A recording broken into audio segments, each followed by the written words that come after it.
And this week, one of the most beautiful cars ever created. It's from Jaguar, and it's the F-Type.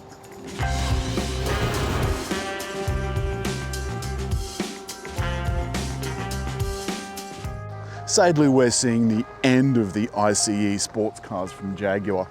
They're going out with a bang. They're all V8s, 331 kilowatts for this base model. This and the coupe, with all these extras, they're still just a smidge under 200,000, but with on-road costs, it'd be more like 210, 220. And I've got a cheat sheet for a change because I just can't remember the name of the colour. And it's Giola green with tan Windsor performance leather seats and a tan interior. Not only that, the leather's been extended inside. We'll get to that in a tick. 0 to 100, 4.6 seconds, which is pretty swift to a top speed of 285 kilometres. And the power figures that I quoted before, the 331, it's 580 Newton meters of torque. And these are some of the extras that they've added onto the 188,450 base price. The climate pack for 2,760, which is heated windscreen, heated steering wheel, and 2-zone climate control. For nearly 200,000 bucks, they don't even give you dual zone climate control. Geez.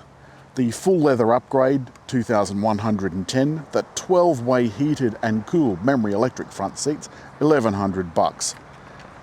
And the blind spot assistance pack with blind spot assist and rear traffic monitor is 1,000 bucks. Now, I kind of expected that you'd have that standard, but anyway, for a car that looks this gorgeous, I'm willing to overlook those few foibles. The growler on the front, that's completely black, and that's the Jaguar symbol that's facing head on.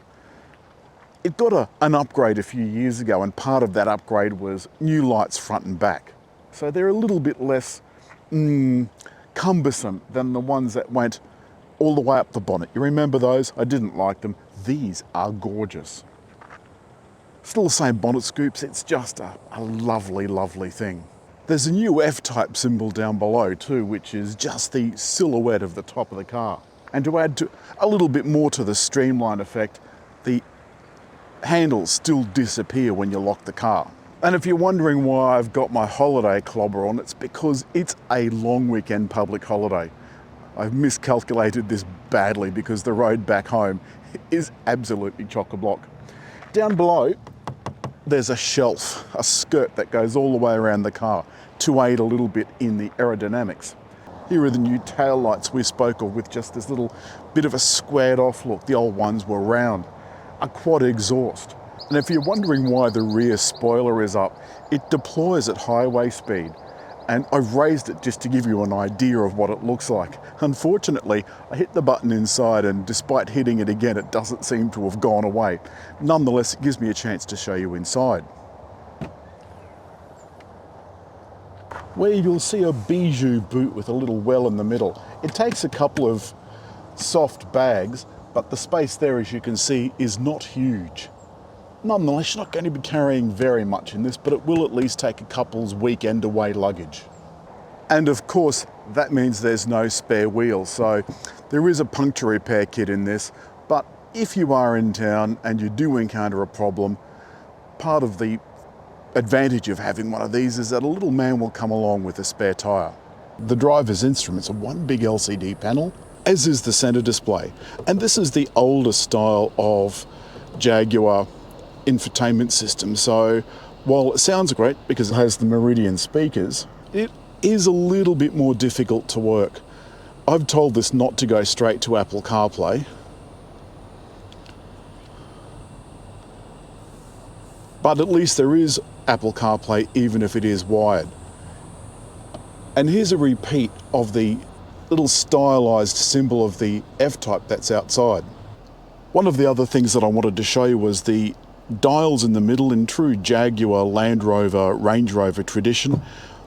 The dual zone, it's one each side, and it's also when you push the controls for the heated and the cooled seats. Below that, just some simple controls for the automatic climate control, There's also some drive modes, a subtle little switch down here beside the 8-speed gear selector. The roof switch is just here, and this you turn on for a little more noise. And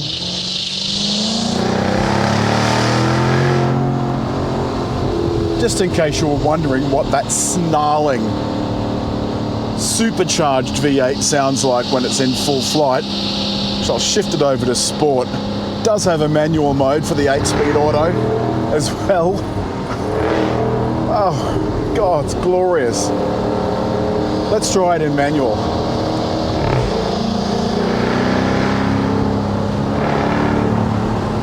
Now it is double demerits this weekend, so I am keeping it very, very carefully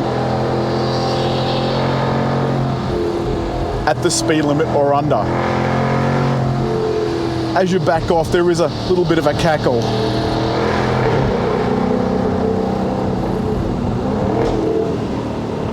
Oh, it's just glorious. Now this is a rear-wheel drive car. The top model, for another $100,000, is all-wheel drive.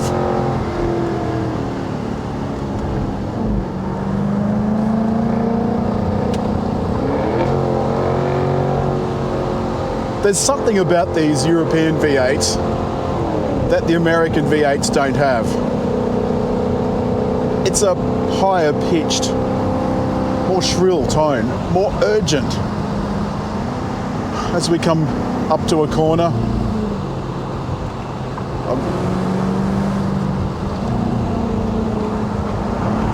okay, we've gone down to second. The suspension is tough enough as it is. But it is very tail happy. And this is not in dynamic mode.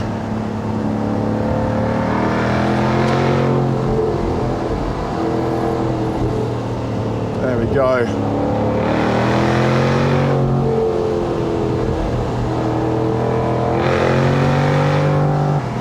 This is what those people do in tunnels.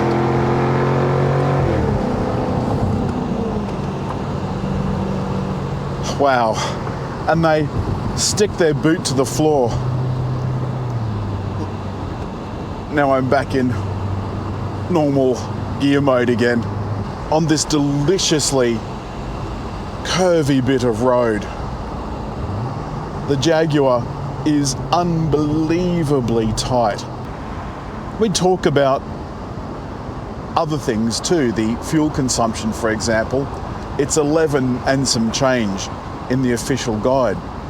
But despite that little brusque tone coming from the exhaust just then, this is still sitting at a total of 10.9. Now, I don't doubt that if I'd spent the entire week in town, that would be more like 15 or 16 litres per 100 kilometres. One thing I did notice the other day was with the roof down, if the sun is directly on this screen, it's very, very difficult to see.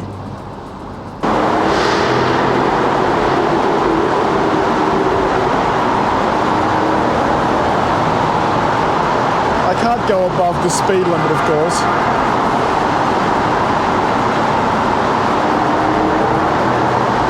But it sounds glorious.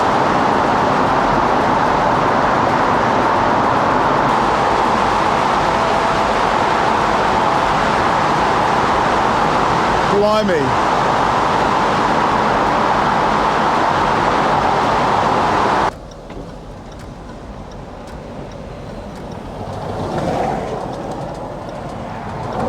So to do that, of course, I had to take the camera off the window.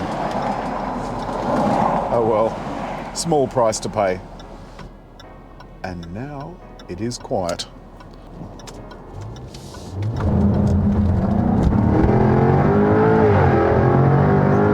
Now, the thing is, you can hear that thunderous roar from under the bonnet.